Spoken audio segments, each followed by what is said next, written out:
നമസ്കാരം. വാർത്താമഴയിലേക്ക് എല്ലാ പ്രേക്ഷകർക്കും സ്വാഗതം. ഞാൻ അനുജ. പ്രധാനപ്പെട്ട വാർത്തയിലാണ് ഇന്നത്തെ വാർത്താമഴ ആരംഭിക്കുന്നത്. മദ്യനയ അഴിമതി കേസിൽ ഡൽഹി മുഖ്യമന്ത്രി അരവിന്ദ് കെജ്രിവാളിന്റെ ജാമ്യ ഉത്തരവിന് താത്കാലിക സ്റ്റേ.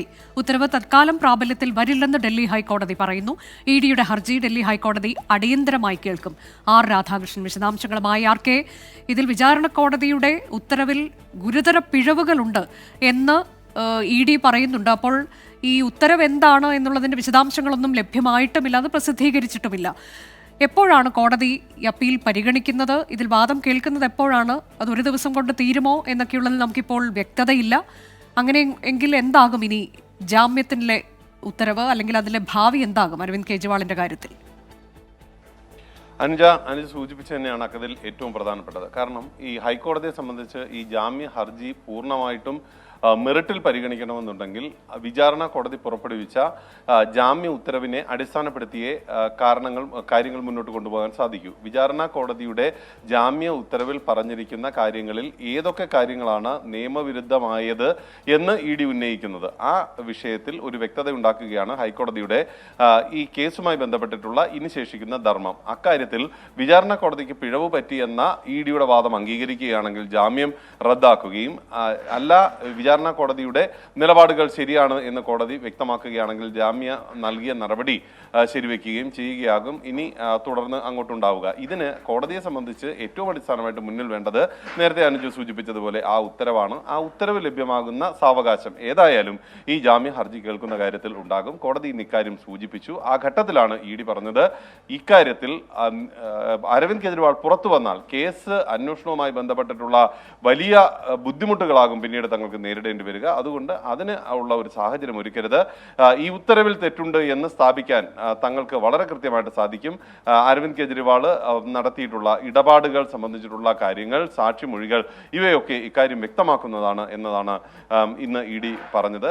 അരവിന്ദ് കെജ്രിവാളിന് ഇനി ഈ വിഷയത്തിൽ മറുപടി നൽകേണ്ടി വരും. ഒരുപക്ഷെ കോടതി ഇക്കാര്യത്തിൽ ഒരു തുടർ നടപടികളിലേക്ക് പോയി കഴിഞ്ഞാൽ, അഥവാ ഈ ജാമ്യത്തിനെതിരായിട്ട് ഇ ഡി സമർപ്പിക്കുന്ന ഹർജി അത് ഫയൽ സ്വീകരിച്ചുകൊണ്ട് നോട്ടീസ് അയച്ചാൽ അരവിന്ദ് കെജ്രിവാളിന് മറുപടി പറയേണ്ടി വരും. ഒരുപക്ഷെ അത് ചില ദിവസങ്ങൾ നീണ്ടു നിന്നേക്കും. അഥവാ വേഗത്തിൽ വേണമെന്നുണ്ടെങ്കിൽ കോടതിയുടെ തീരുമാനത്തിന്റെ അടിസ്ഥാനത്തിൽ അത് വേഗത്തിൽ പൂർത്തിയാക്കുകയും ചെയ്യാം. ഏതായാലും നാടകീയമായിട്ടുള്ള രംഗങ്ങൾക്ക് കാത്തു നിൽക്കുകയാണ് നമ്മുടെ ഡൽഹിയിലെ നിയമരംഗം, അഥവാ ഹൈക്കോടതി നടപടികൾ എന്ന് വേണം ഈ ഘട്ടത്തിൽ പറയാൻ. അരവിന്ദ് കെജ്രിവാളിന്റെ ജാമ്യത്തിൽ ഇപ്പോൾ താൽക്കാലിക സ്റ്റേ നൽകിയിരിക്കുകയാണ് ഡൽഹി ഹൈക്കോടതി. ഇതിൽ ഡൽഹി ഹൈക്കോടതി വിശദമായി തന്നെ ഇ ഡിയുടെ ഹർജിയിൽ വാദം കേൾക്കും. അതിനുശേഷമാകും അന്തിമ തീരുമാനമുണ്ടാവുക. നീറ്റ് പരീക്ഷാ ക്രമക്കേടിൽ രാജ്യവ്യാപക പ്രതിഷേധവുമായി കോൺഗ്രസ് ഡൽഹി BJP ഓഫീസിലേക്ക് ആയിരക്കണക്കിന് പ്രവർത്തകരെ അണിനിരത്തി പ്രതിഷേധ മാർച്ച് നടത്തി. പ്രവർത്തകരെ പോലീസ് തടഞ്ഞതോടെ സംഘർഷമുണ്ടായി. ബാരിക്കേഡ് മറികടന്നതോടെ പ്രവർത്തകരെ പിന്നീട് അറസ്റ്റ് ചെയ്തു നീക്കി. കേന്ദ്ര വിദ്യാഭ്യാസ മന്ത്രി രാജിവെക്കണമെന്നും NTA പിരിച്ചുവിടണമെന്നും ആവശ്യപ്പെട്ടാണ് കോൺഗ്രസിന്റെ രാജ്യവ്യാപക പ്രതിഷേധം.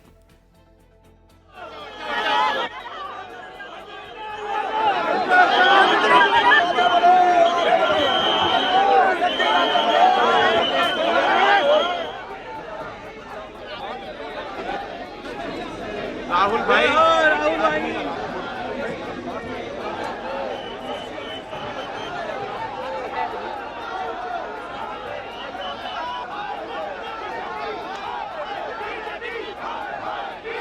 നിതിൻ അംബുജൻ വിശദാംശങ്ങളുമായി. നിതിൻ, വലിയ പ്രതിഷേധത്തിലാണ് കോൺഗ്രസ് അടക്കമുള്ള പ്രതിപക്ഷ സംഘടനകൾ ഈ വിഷയത്തിൽ. ഈ BJP ഓഫീസിലെ മാർച്ച് അത് അവസാനിച്ചോ? പോലീസ് പ്രവർത്തകരെ മുഴുവൻ അവിടെ നിന്ന് അറസ്റ്റ് ചെയ്ത് കൊണ്ടുപോയോ?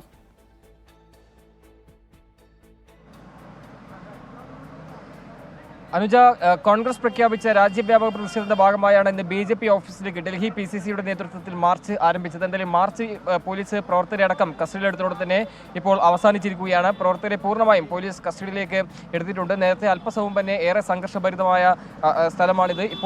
ഇപ്പോൾ ഈ റോഡെല്ലാം തന്നെ പോലീസ് ഇപ്പോൾ തുറന്നു. നേരത്തെ ഇവിടെ വലിയ ബാരിക്കേഡുകളൊക്കെ നിരത്തി പോലീസ് റോഡ് അടച്ചിരുന്നു. പക്ഷേ ഇപ്പോൾ റോഡ് തുറന്നിരിക്കുകയാണ്. പ്രവർത്തകരെ പൂർണ്ണമായും പോലീസ് ഇവിടെ കസ്റ്റഡിയിലെടുത്ത് നീക്കിയിട്ടുണ്ട്. എന്തായാലും എന്തായാലും BJP ഓഫീസിന് സമീപത്ത് ഇപ്പോഴും ബാരിക്കേഡ് നിരത്തി പോലീസ് വലിയ സുരക്ഷാ ക്രമീകരണങ്ങൾ ഒരുക്കിയിരിക്കുകയാണ്. BJP ഓഫീസ് കൂടാതെ കേന്ദ്ര വിദ്യാഭ്യാസ മന്ത്രിയുടെ വസതി, അതോടൊപ്പം തന്നെ വിദ്യാഭ്യാസ മന്ത്രാലയം, ശാസ്ത്രി ഭവൻ അടക്കമുള്ള സ്ഥലങ്ങളിലും ഇത്തരത്തിൽ വലിയ സുരക്ഷാ ക്രമീകരണങ്ങൾ ഒരുക്കിയിട്ടുണ്ട്. എന്തായാലും ഇന്നത്തെ പ്രതിഷേധം ഡൽഹി PCCയുടെ നേതൃത്വത്തിൽ BJP ഓഫീസിലേക്ക് പോകാൻ ശ്രമിച്ച പ്രവർത്തകരെ പോലീസ് തടയുകയായിരുന്നു. ഇവിടെ വെച്ച് ആരംഭിച്ച മാർച്ച് ഏതാണ്ട് 50 മീറ്റർ മുന്നോട്ട് പോകുമ്പോഴേക്കും പോലീസ് തടയുകയായിരുന്നു. പിന്നീട് പ്രവർത്തകരെ ഓരോരുത്തരായി പോലീസ് കസ്റ്റഡിയിലേക്ക് കൊണ്ടുപോയി. PCC അധ്യക്ഷൻ ദേവേന്ദ്ര യാദവ് ഉൾപ്പെടെയുള്ളവരെ പോലീസ് കസ്റ്റഡിയിലെടുത്തു. പ്രധാനപ്പെട്ട കാര്യം NTA നാഷണൽ ടെസ്റ്റിംഗ് ഏജൻസി അത് പിരിച്ചുവിടണം, അതോടൊപ്പം കേന്ദ്ര വിദ്യാഭ്യാസ മന്ത്രി രാജിവെക്കണം, കൂടാതെ പ്രധാനമന്ത്രി ഈ വിഷയത്തിൽ മൗനം വെടിയണം, അങ്ങനെയുള്ള ആവശ്യങ്ങൾ ഉന്നയിച്ചാണ് പ്രതിഷേധം ഇന്ന് നടന്നത്. നമുക്കറിയാം, കോൺഗ്രസ് നേരത്തെ തന്നെ ഈ വിഷയത്തിൽ നിലപാട് പ്രഖ്യാപിച്ചിരുന്നു. രാജ്യവ്യാപക പ്രക്ഷോഭം ഇന്ന് നടത്തുമെന്ന് പ്രഖ്യാപിച്ചിരുന്നു. നമുക്കറിയാം, അടുത്ത ആഴ്ച പാർലമെന്റ് സമ്മേളനം ആരംഭിക്കാൻ പോവുകയാണ്. പാർലമെന്റിലും അതോടൊപ്പം തന്നെ തെരുവിലും ഈ വിഷയം ശക്തമായി ഉയർത്തുമെന്ന് കോൺഗ്രസ് പ്രഖ്യാപിച്ചതാണ്. NSU ഉൾപ്പെടെയുള്ള സംഘടനകളും ഇടതു വിദ്യാർത്ഥി സംഘടനകളും പ്രതിഷേധമായി രംഗത്തുണ്ട്. അങ്ങനെ ഒരു തുടർ പ്രതിഷേധ സാഹചര്യം കണക്കിലെടുത്ത് ഡൽഹിയിൽ ശാസ്ത്രി ഭവനിലും അതോടൊപ്പം തന്നെ വിദ്യാഭ്യാസ മന്ത്രിയുടെ വസതി കേന്ദ്രീകരിച്ചും വലിയ സുരക്ഷയിലൂടെയാണ് കടന്നു പോകുന്നത്. എന്തായാലും ഇപ്പോൾ കോൺഗ്രസ് പ്രഖ്യാപിച്ച പ്രതിഷേധം ഇപ്പോൾ എന്തായാലും പ്രവർത്തകരെ പോലീസ് കസ്റ്റഡിയിലെടുത്തുകൊണ്ട് തന്നെ ഇപ്പോൾ പ്രവർത്തകരെല്ലാം പിന്തിരിഞ്ഞു പോയിരിക്കുകയാണ്. ഇനി തുടർ പ്രതിഷേധത്തിന്റെ സാധ്യത എന്തായാലും ഡൽഹിയിൽ ഇപ്പോഴും നിലനിൽക്കുന്നുണ്ട്. അനുജ, നീറ്റ് പരീക്ഷാ ക്രമക്കേടിലാണ് കോൺഗ്രസിന്റെ രാജ്യവ്യാപക പ്രതിഷേധം. അതിനിടെ നെറ്റ് പരീക്ഷ റദ്ദാക്കിയതിൽ പ്രതിഷേധിച്ച് ആലപ്പുഴ പോസ്റ്റ് ഓഫീസിലേക്ക് SFI മാർച്ച് പ്രവർത്തകരെ അറസ്റ്റ് ചെയ്ത് നീക്കി. മനീഷ് മഹിപാൽ വിവരങ്ങളുമായി. മനീഷ്, പ്രതിഷേധം അവസാനിച്ചോ അവിടുത്തെ?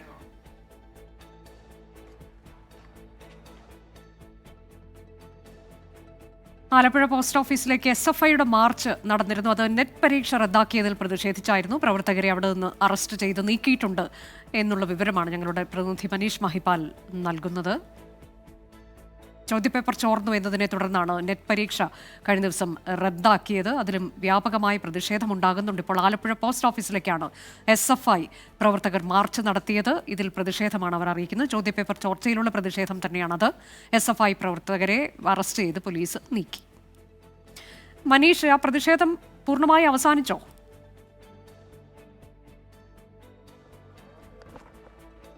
അനുജ, അല്പനിമിഷം മുൻപാണ് ആലപ്പുഴ ഹെഡ് പോസ്റ്റ് ഓഫീസിലേക്കാണ് ഇവിടെ SFIയുടെ മാർച്ച് സംഘടിപ്പിച്ചത്. SFI ആലപ്പുഴ ജില്ലാ കമ്മിറ്റിയാണ് മാർച്ച് സംഘടിപ്പിച്ചത്. ഈ മാർച്ചിലാണ് ഇവിടെ പോലീസുമായി സംഘർഷമുണ്ടായത്. അതായത് ഈ പോസ്റ്റ് ഓഫീസിൻ്റെ മുൻപിലേക്ക് എത്തുന്നതിന് മുമ്പായി തന്നെ പോലീസ് അവിടെ വെച്ച് തടഞ്ഞിരുന്നു. ഈ SFI പ്രവർത്തകരുടെ മാർച്ച് തടഞ്ഞിരുന്നു. പക്ഷേ ബാരിക്കേഡ് കടന്ന് അകത്തേക്ക് എത്തിയ SFI പ്രവർത്തകരെ പിന്നീട് ജീപ്പിലേക്ക് കയറ്റുന്നതിനിടയിലാണ് പോലീസുമായി സംഘർഷമുണ്ടായത്. പോലീസും ഏതാനും ചില പോലീസുകാരും SFI ഭാരവാഹികളും തമ്മിൽ അങ്ങോട്ടും ഇങ്ങോട്ടും ഉന്തും തള്ളും ഉണ്ടായി.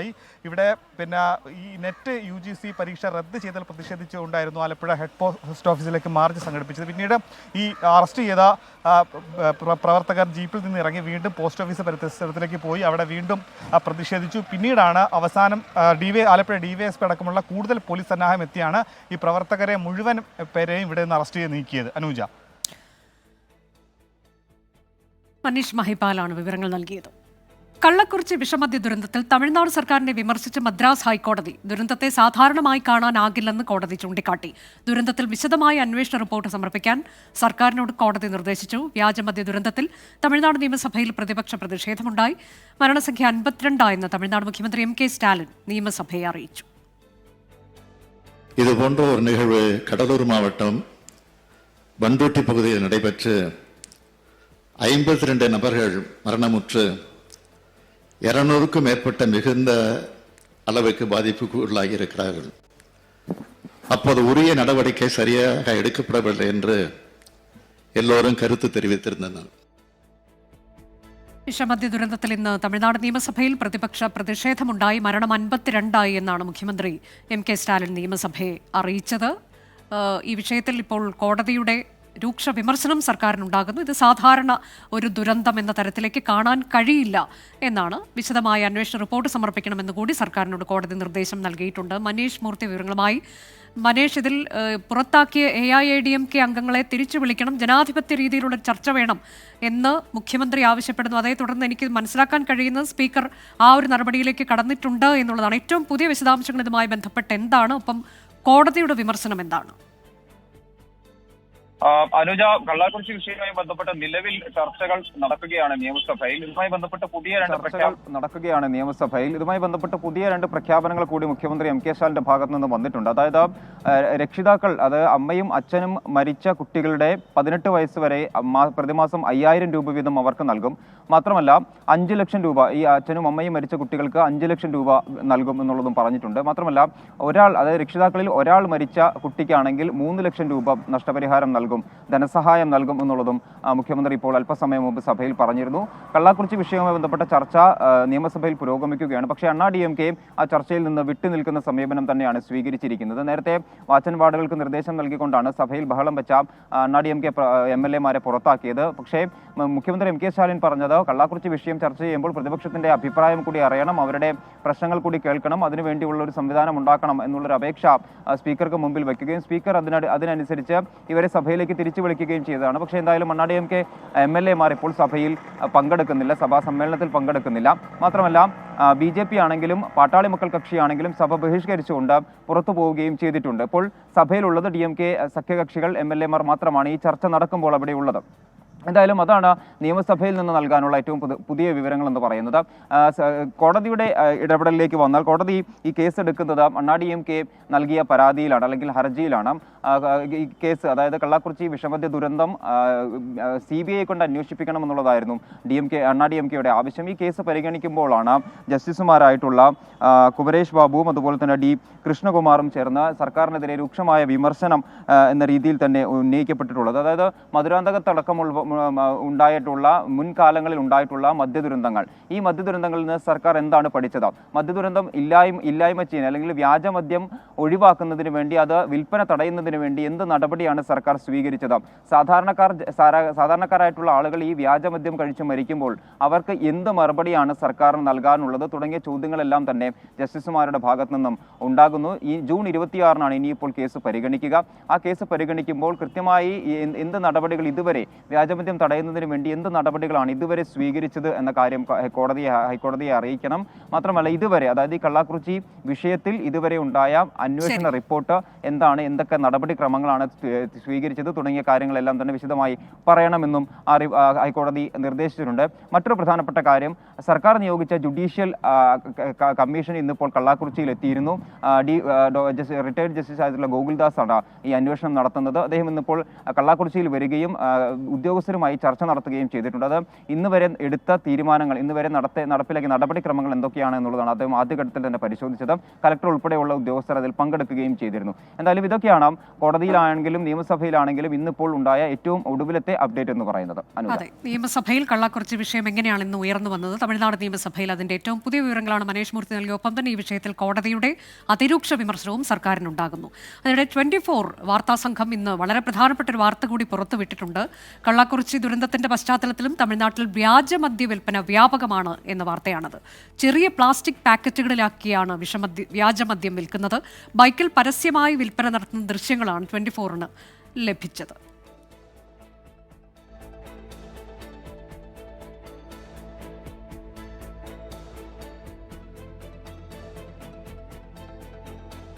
വാർത്താമഴയിലേക്ക് വളരെ പ്രധാനപ്പെട്ട മറ്റൊരു വാർത്തയിലേക്ക്. പ്രോട്ടം സ്പീക്കർ സ്ഥാനത്തേക്ക് പ്രതിപക്ഷാംഗം കൊടിക്കുന്നിൽ സുരേഷിനെ ഒഴിവാക്കിയതിൽ വിവാദം.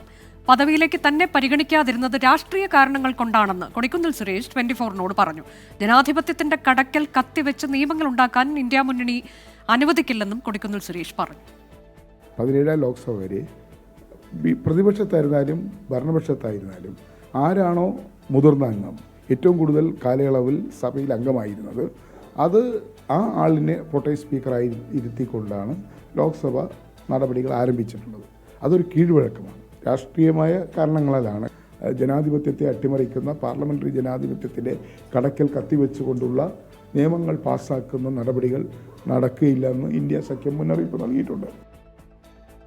8 തവണ MP ആയ കൊടിക്കുന്നിൽ സുരേഷിനെ ഒഴിവാക്കിയത് ഗൂഢോദ്ദേശത്തോടെയാണെന്ന് AICC general secretary KC Venugopal 24-നോട് പറഞ്ഞു. നാളിതുവരെയുള്ള ചരിത്രത്തിൽ കീഴ്വഴക്കം ഏറ്റവും കൂടുതൽ സീനിയോറിറ്റിയുള്ള മെമ്പർ ആരാണോ ആ മെമ്പറാണ് പ്രോട്ടം സ്പീക്കറായിട്ട് മാറുക. ഇപ്രാവശ്യം സാർവത്രികമായിട്ട് ഏറ്റവും സീനിയറായിട്ടുള്ള ലോക്സഭയിലെ അംഗം 8 പ്രാവശ്യം ലോക്സഭാ അംഗമായിരിക്കുന്ന കൊടിക്കുന്നിൽ സുരേഷാണ്.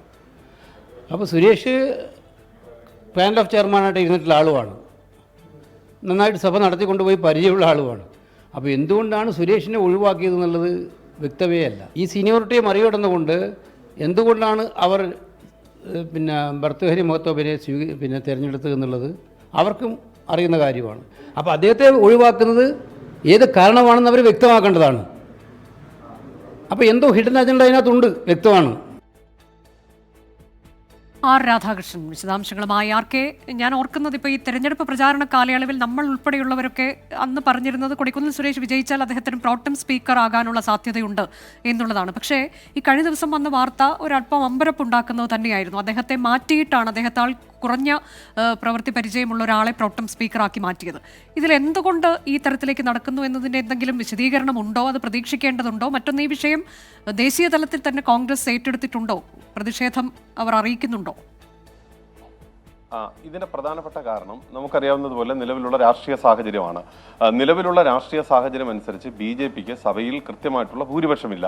മറിച്ച് ഘടകകക്ഷികളുടെ കൂടി സഹായത്തോടു കൂടിയാണ് അവർ ഭരണം നടത്തി വരുന്നത്. നിലവിൽ സ്പീക്കർ സ്ഥാനത്തേക്ക് ഈ ഘടകകക്ഷികളെ അടക്കം സ്വാധീനിച്ചുകൊണ്ട് ഒരു പൊതു സ്ഥാനാർത്ഥി എന്ന നിർദ്ദേശം ഇന്ത്യ മുന്നണി മുന്നോട്ട് വയ്ക്കുന്നുണ്ട്. ആ ഘട്ടങ്ങളിൽ പ്രോട്ടൈം സ്പീക്കറിന്റെ പങ്ക് വളരെ വലുതാണ് ചില തീരുമാനങ്ങൾ കൈക്കൊള്ളുമ്പോൾ. ഏറ്റവും പ്രധാനപ്പെട്ടതായി ഒന്ന്, ഈ അംഗങ്ങളെ സത്യപ്രതിജ്ഞ ചെയ്യിക്കുന്നതുമായി ബന്ധപ്പെട്ടിട്ടുള്ള വിഷയത്തിൽ ചില എതിർപ്പുകളൊക്കെ ചില ഘട്ടങ്ങളിൽ ഉയർന്നു വരാം. അങ്ങനെയുള്ള ഘട്ടത്തിൽ പ്രോടൈം സ്പീക്കറിന് വേണമെങ്കിൽ ഈ അംഗങ്ങളുടെ സത്യപ്രതിജ്ഞയുമായി ബന്ധപ്പെട്ടിട്ടുള്ള ചില സുപ്രധാന തീരുമാനങ്ങൾ കൈക്കൊള്ളാനായിട്ടുള്ള അവകാശമുണ്ട്. രണ്ടാമത്തത്, ഈ സ്പീക്കർ തെരഞ്ഞെടുപ്പ് നടക്കുന്ന ഘട്ടത്തിൽ ആ നടപടിക്രമങ്ങൾ നടത്തേണ്ടത് പ്രോടൈം സ്പീക്കറാണ്. ആ സാഹചര്യത്തിലും നിലവിലുള്ള രാഷ്ട്രീയ സാഹചര്യം പരിഗണിച്ചാൽ BJPക്ക് പ്രോടൈം സ്പീക്കറായിട്ട് കൊടിക്കുന്നിൽ സുരേഷിനെ ആ സ്ഥാനത്തിരുത്താനായിട്ട് താല്പര്യമില്ല. ഈ വിഷയത്തിൽ BJP ഉപയോഗിച്ചത് ഈ പ്രോടൈം സ്പീക്കറായിട്ട് ഏറ്റവും മുതിർന്ന അംഗം അല്ലെങ്കിൽ കൂടുതൽ കാലാവധി പൂർത്തിയാക്കാൻ അംഗം എന്നുള്ളത് ഒരു കീഴ്വഴക്കത്തിന്റെ ഭാഗം മാത്രമാണ്. അല്ലെങ്കിൽ ഏതെങ്കിലും വിധത്തിലുള്ള ഒരു റൂൾ എന്ന വിധത്തിൽ അക്കാര്യം രേഖപ്പെടുത്തിയിട്ടില്ല. അതുകൊണ്ടാണ് കീഴ്വഴക്കമായിട്ട് നിലനിന്ന സാഹചര്യ നടപടിയെ റൂൾ ഇല്ലാത്ത അവസരം മുതലെടുത്ത് ഭർതൃഹരി മക്തബ് അദ്ദേഹം BJD-യിൽ നിന്നാണ് ഈ പ്രാവശ്യം BJP-യിലേക്ക് എത്തുകയും മത്സരിച്ച് വിജയിക്കുകയും ചെയ്തത്. അങ്ങനെയാണ് ഭർതൃഹരി മക്തബിനെ പ്രോടൈം സ്പീക്കറായി ഉൾപ്പെടുത്തിയിരിക്കുന്നത്. ഈ പാനലിൽ ഭർതൃഹരി മക്തബിനെ സഹായിക്കാൻ വേണ്ടിയിട്ട് കൊടിക്കുന്നിൽ സുരേഷിനെയും ഉൾപ്പെടുത്തിയിട്ടുണ്ട് എന്നതും ശ്രദ്ധേയമാണ്. ആർ രാധാകൃഷ്ണനാണ് വിവരങ്ങൾ നൽകിയത്. കൊച്ചി ധനുഷ്കോടി ദേശീയപാതയിൽ 5-ാം മൈലിന് സമീപം കാട്ടാൻ ആക്രമണത്തിൽ നിന്ന് യുവാവ് അത്ഭുതകരമായി രക്ഷപ്പെട്ടു. നേര്യമംഗലം സ്വദേശി ഷിനാഫാണ് രക്ഷപ്പെട്ടത്. റോഡിൽ ആനയെ കണ്ട ഉടൻ വാഹനം നിർത്തി ഓടി രക്ഷപ്പെടുകയായിരുന്നു. രാഹുൽ വിജയൻ വിവരങ്ങളുമായി. രാഹുൽ, തലനാരിഴയ്ക്കുള്ള രക്ഷപ്പെടലാണല്ലേ? അനുജ, അങ്ങനെ തന്നെ വേണം പറയാൻ. തലനാരിഴയ്ക്ക് ആ യുവാവ് രക്ഷപ്പെട്ടു എന്നുള്ളതാണ് നമുക്ക് ആ അപകടത്തിന്റെ ദൃശ്യങ്ങൾ കാണുമ്പോൾ മനസ്സിലാക്കാൻ കഴിയുന്നത്. നേര്യമംഗലം വനമേഖലയാണ്. ആനകൾ സ്ഥിരമായി ഇറങ്ങുന്ന വഴിയാണ്. റോഡിൽ ഉൾപ്പെടെ സ്ഥിരമായി ആനകൾ തമ്പടിക്കാറുണ്ട്. പക്ഷേ വാഹനങ്ങൾക്ക് നേരെ അല്ലെങ്കിൽ ആളുകൾക്ക് നേരെയോ പാഞ്ഞെടുക്കുന്ന ഒരു സ്ഥിതി നിലവിൽ സമീപകാലത്തൊന്നും ഉണ്ടായിരുന്നില്ല. വാഹനങ്ങളൊക്കെ തടഞ്ഞിരുന്നെങ്കിലും അത്ര അക്രമാസക്തമായ രീതിയിലേക്ക് ആനകൾ പോയിരുന്നില്ല. ഇന്നെന്തായാലും ഈ യുവാവ് ബൈക്കിൽ വരുമ്പോൾ, ഷിനാഫ് എന്ന് പറയുന്ന യുവാവ് നേര്യമംഗലം സ്വദേശി തന്നെയാണ്. അദ്ദേഹം ബൈക്കിന് വരുമ്പോൾ ആന റോഡിൽ നിൽക്കുകയും ആനയെ കണ്ട ഉടൻ തന്നെ ഈ ബൈക്കിൽ നിന്ന് ഷിനാഫ് ഇറങ്ങി ഓടുകയും ചെയ്തു. പിന്നാലെ ആന ഈ ബൈക്ക് പൂർണ്ണമായും തകർക്കുകയായിരുന്നു എന്നുള്ളതാണ് ഷിനാഫ് ഉൾപ്പെടെ അവിടെ ഉണ്ടായിരുന്ന മറ്റു വാഹനയാത്രികൾ ഉൾപ്പെടെ പറയുകയും ചെയ്തിരിക്കുന്നത്. എന്തായാലും ആന ഇനിയും ആ പ്രദേശത്ത് റോഡിലേക്ക് ഇറങ്ങാനുള്ള സാധ്യത ഉണ്ടാകും. അതുകൊണ്ട് തന്നെ ആ വഴി പോകുന്നവർ ജാഗ്രത പാലിക്കണമെന്നുള്ള നിർദ്ദേശം വനം വകുപ്പ് നൽകിയിട്ടുമുണ്ട്. ശരി, രാഹുൽ വിജയനാണ് വിവരങ്ങൾ നൽകിയത്. വിദ്യാഭ്യാസ മന്ത്രിയെ തള്ളി SFI അഖിലേന്ത്യാ പ്രസിഡന്റ് VP സാനു. മലബാറിൽ +1 സീറ്റിൽ ഗുരുതര പ്രതിസന്ധിയുണ്ട്. അധിക ബാച്ചുകൾ അനുവദിക്കണമെന്നും VP സാനു ആവശ്യപ്പെട്ടു. ഷഹദ് റഹ്മാൻ വിവരങ്ങളുമായി. ഷഹദ്, നേരത്തെ തന്നെ ഈ വിഷയത്തിൽ SFI സംസ്ഥാന നേതൃത്വമൊക്കെ ഇടപെട്ടതാണ്. അവർ ഈ പ്രതിസന്ധി പരിഹരിക്കണമെന്ന് സർക്കാരിനോട് ആവശ്യപ്പെട്ടിരുന്നു. ഇപ്പോൾ കഴിഞ്ഞ ദിവസങ്ങളിലൊക്കെ വ്യാപക പ്രതിഷേധമുണ്ടാകുമ്പോൾ SFIയുടെ നിലപാട് എന്താണ്?